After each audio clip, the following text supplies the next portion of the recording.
Black history we should all know. I've lived in New Orleans my whole life, born and raised. But I had no idea that just about 30 minutes down the road, there's a black town with so much history that's fighting to survive. That town is called Ironton. And honestly, that fact alone that I'm this close and didn't know what was going on, that's the problem. This isn't just a story from the past. This is happening right now. And if we don't pay attention, Ironton could be erased.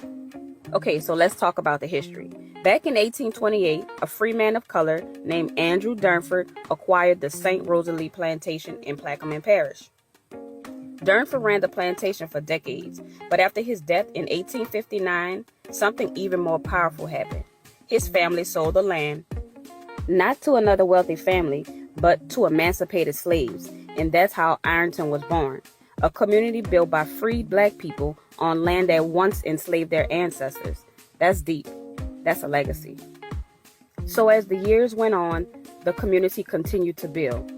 They built the community, but the powers that be built barriers. Ironton didn't get running water until 1980. Not 1880, 1980. That wasn't just neglect, that was intentional. But before I go on, let me address the 70s. In the 1970s, Ironton residents organized and fought back, demanding political power in a parish that had silenced black voices for generations. This wasn't just a town, it became a front line in the civil rights movement. Then came the developers, trying to build toxic industrial plants right next to people's homes, and even worse, near sacred land. Now here's what they don't want you to know. At the St. Rosalie plantation, where many Ironton families trace their roots, slave remains were found. If you saw our earlier video, you know that black people weren't allowed to be buried in white cemeteries, so they buried their loved ones where they lived and died, on what they considered sacred ground. But a company named Tallgrass Energy wanted to bulldoze right over that, like those bones, those lives, that history meant nothing. Imagine that, trying to erase black people in life and in death. But Ironton said no. They organized, they fought, and they won that battle, for now. But then came the storms. Hurricane Katrina, then Hurricane Ida. Both tried to wipe Ironton off the map, but not even nature could break them. They rebuilt their beloved St. Paul Missionary Baptist Church.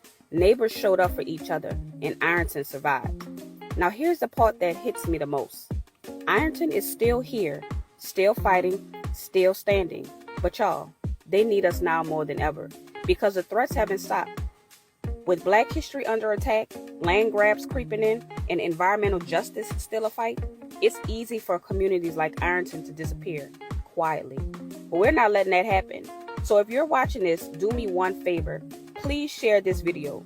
We got to talk about Ironton. Tag your people, tag your reps, tag anyone who needs to know, because attention brings action, and Ironton deserves both.